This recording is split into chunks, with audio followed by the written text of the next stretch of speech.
Sarah, welcome to our series, to Migros-Kulturprozent-Classics, or Migros-Classics. Thank you. Great to be here. I can still feel the adrenaline running through your veins. Congratulations, it was a wonderful concert tonight. It was your second concert now here in St.Gallen with Vivaldi. I love this piece. I love this piece. I'm having so much fun on this tour. You know, I love Switzerland, and being here on tour with this really beautiful orchestra playing Vivaldi, you know, it's the best of every single world that you can think of. You know, it's such a fun tour, it's not even work. Yeah, well, it is 4 concerts in a row, actually, one after the other. It's amazing. Yeah. But why do you think that a piece which is now nearly 300 years old, it's been written 287 years back, it's still so popular, modern and exciting? It is. You know, the 4 seasons, you know, what I love about the piece is that it's one of those very popular, very accessible pieces. You know, people who are not musicians, even if they have 0 musical training, they will recognize certain themes and melodies of the 4 seasons. And it's stood the test of time. It's been around forever. It's one of the most beautifully written pieces. And, you know, people think, oh, it's Vivaldi, it's Baroque, it's very simple, when in fact it's just full of technical challenges. There's a lot of ornamentation going on, and it's one of those really simple, pure, beautiful melodies that, if you're not careful, can go into autopilot. So every single step of the way, you need to take such care of every note to make sure that it sounds fresh and new, and every time that you play it, even especially if you're playing it 4 evenings in a row, you know, in 4 different Swiss cities, you know, you want to bring something new to it every single evening. How do you motivate yourself? I mean, you have many concerts, I guess, something like probably over 100 per year. Yes, I do over 100 years. And how do you motivate yourself each time to maybe look at the piece in a different way and play it, of course, in a different way? Is it something which is given to you as a talent, because it's a question of energy, not only of technical perfection? How do you do this? Well, I'm very careful about what I program. I make sure that every piece that I stand on stage with is a work that I genuinely love to play. You know, that whole theory of thinking, oh, you should learn everything, you should play everything. Well, I feel that my responsibility to the audience and the orchestra is that I should give the best version of myself to them. So I want to make sure that I love the piece that I'm performing. So I'm very careful and very selective over the repertoire that I program. I'm also very careful not to program the same piece for too many weeks in a row. Because if you're playing Vivaldi 4 times in a row, that's fine. We're doing it 4 times in 4 days, that's okay. But if you're doing it for 20 concerts in a row over a full month, you know, you're human, so you are gonna get a little tired. So I make sure that I put Brahms in between, and Mendelssohn and Sibelius, and to mix it up a little bit, to keep yourself alert, and also to, you know, just give it a breather sometimes, because these pieces, they're masterpieces and they're beautiful, but, you know, they also need to breathe a little bit sometimes.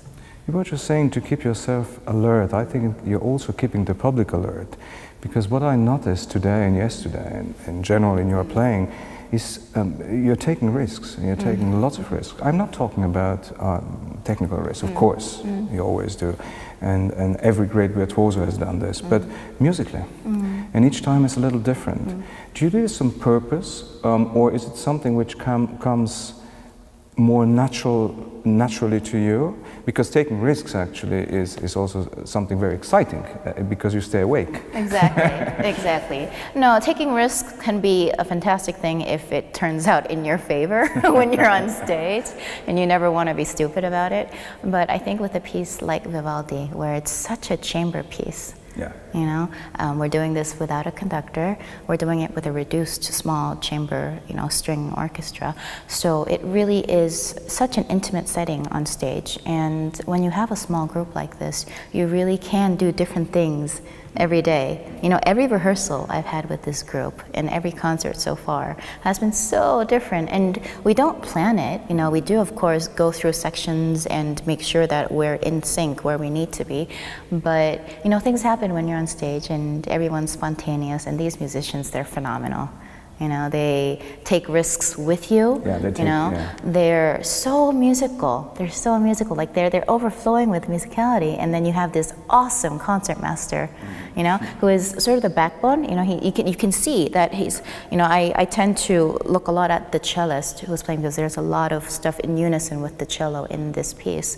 But I can feel the concertmaster's eyes on me and on my bow, and I don't have to worry at all because I trust him completely. And that sort of trust usually comes with a lifetime and years and years and years of playing with the group. Now this is my first time with the group, and it's astonishing that they have this incredible ability to just sort of let you relax and take risks and just know that you can trust them completely. Love at first sight. Almost. More like second sight. More like second sight. Well, it has something to do with yeah. I guess, anyhow, with trust. Yeah, exactly. But I guess that, I mean, you started very early at the age of 3, as I recall. And I guess this question is stupid just to ask, what is music to you? What does music mean to you? Because I think this is your life, basically. It is my life. You know, I can't imagine my life without music. Of course, this is what I do. This is my career. This is a huge part of my life. But even if I were not a professional violinist, I would hope that music would have been some sort of figure in my life. I come from a musical family, so I think it was inevitable that I would become a musician.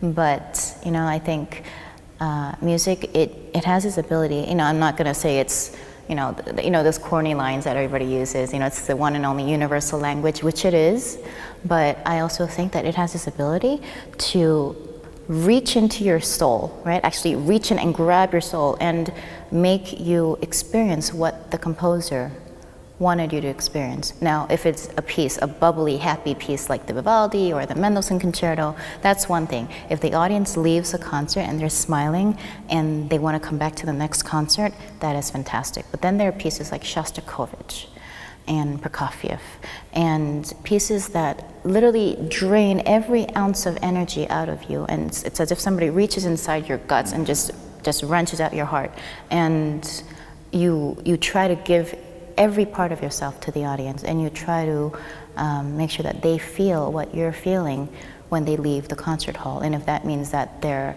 exhausted, if they are emotionally drained from having listened to the Shostakovich Concerto. But content. Exactly, and content. And hopefully, you know, my goal is that even after the concert is over and I've left town, that they will, the next day, you know, still be thinking about, you know, sections of the Shostakovich or of the Prokofiev, and think, you know, there's something really magical about classical music that is really almost intangible. You're saying, thinking about the composers, thinking, of course, about your performance, because a composer would not live without interpreters. We forget sometimes about it. But I think it's probably even more. My teacher, Alexis Weissenberg, piano teacher, was always saying, it is probably, when you learn a piece, you learn probably more about yourself than you learn about the composer. And I think what you do and what you did tonight and yesterday, I mean, you've been doing this all your life probably, is also that you teach something to people, or maybe teaching is the wrong word. You bring something in vibration which they learn about themselves through music. And I think this is so amazing, because music is actually the most amazing art form, because it is abstract. There's nothing more abstract, because it's just finished in time. Exactly. So, and this ability, and to come back to my first question is, do you know where you get this force or this strain? Because I think it's also a question of energy, to bring this each time up and to give it to the public. No, I think to be a performer of any kind, you know, you need to have that extra sort of turbo energy, you know, because sometimes you're so jet lagged, you know, you're truly and honestly so jet lagged, and your body is just physically tired. It's just tired, and it's fatigued, and your muscles ache from playing so much. But you get on stage, and that just erases itself. You know, you go on stage, and You know, you're there to serve the music, and this is the coolest job in the entire world because it's not a real job. You know, you go on stage and you make music. You make music and you do it. Yes, of course, you know the audience is there, but you also do it for yourself. You know, you do it to enrich your soul, and it, in a way, it energizes you. You know, I finish a concert. Of course, you're tired after a concert, but then you're re-energized, and you're ready for the next one. And you know, I would think that you know this profession of being a musician, you know, the performing part is beautiful. You know, I love every single thing about performing. Of course, now being a soloist, that means you need to travel, and every third day you're in a different city, a different country, and you live basically out of airports. You know, you live in airports, you're always on a flight, hotels, you're never really in a home, you're always in hotels. So it's a very sort of peculiar lifestyle, you know. And it's probably the downside to it in a way. It is a downside, you know, and the thing is that you can get kind of spoiled living out of hotels, you know. You sort of forget how to do things for yourself. You know, in my case, I've been living in hotels my entire life, essentially. So if I do go home, you know, you realize, oh, I can't call room service. I actually have to cook for myself if I'm hungry, right? And if I need to send a package to someone, you can't just ring up the concierge and ask for help. You actually need to drive yourself to the post office, right? So, you know, if you're not careful, you do get a little bit spoiled, but I also think that, you know, there are pros and cons to everything. You know, you do get to see some of the most spectacular cities in the world. You meet the most fascinating people of all branches of life. It's an amazing subdued calling card to be a great artist, because you enter any society and you can meet nearly everyone, because you touch people in a different way. Well, you hope that that is what you ultimately end up doing, because after a while, you know, doing concerts, making recordings, you can't always do it for yourself, you know? It becomes a very sort of a small and a very tiny sort of world if you keep on doing recordings and concerts just for yourself. I think a point comes where you realize that the composer is really the reason that you're there. There is no concert without an audience, you know? And I realize every single night that audience members have a choice. You know, they can go to the movies, they can go to dinner, they can stay home and watch trashy television if they want. You know, they can do whatever they want, and they choose to come to a concert, you know, buy a ticket and listen to an orchestra and listen to watch a conductor and listen to a soloist. So ultimately, I'm you know, obviously very, very grateful to whatever audience that we have, and especially an audience like tonight where we had so many young children, you know, and students and kids, and I'm like, it's past their bedtimes, but they're at a concert and they're alert. You know, they're in the first row, and I can see that they're focused and alert during the entire 4 seasons. That's like 45 minutes of solid playing. And they're just, their eyes are open and they're watching all the different instruments when they're playing. And it gives me such encouragement to see that there's an audience like that for younger children. It brings me back, it just crosses my mind. I read somewhere, I don't know if it is true, that you're doing paragliding. Yes, I do. And I think you like fast cars too. Is this the other part, sort of keeping the adrenaline high? You know what, I think part of it is that, you know, and you're the same, I'm sure, anyone who's on stage, anyone who is a performer, we like excitement. You know, we love that, become junkies. You know, as you said, that adrenaline rush. And the thing is that there are times when, if you're not on stage, you want to go home and you want to relax and you want to just, you know, watch TV and just do nothing. But that gets really boring very, very quickly, you know, and you know, you can only go to so many movies, you can only go to so many restaurants, so then you start looking for different things. And for me, you know, I love water sports, I love jet skiing, I love surfing, I love paragliding, and I love going out and doing things. And I have a fantastic younger brother who's even more nuts than I am, you know, and he loves all that stuff. So, you know, we have so much fun doing, you know, doing stuff like that as a family. And then my friends, you know, I have the craziest friends in the world, so they're amazing. So no, life is fun, you know, tomorrow's not guaranteed, right? So yeah, I like to have fun. Well, we had great fun. Oh, thank you. And we enjoyed your playing so much, and I wish you all the best. Thank great you very successes. much. And hopefully you'll come back very soon with our series. I Thank you very much. I would love that. Thank you very much.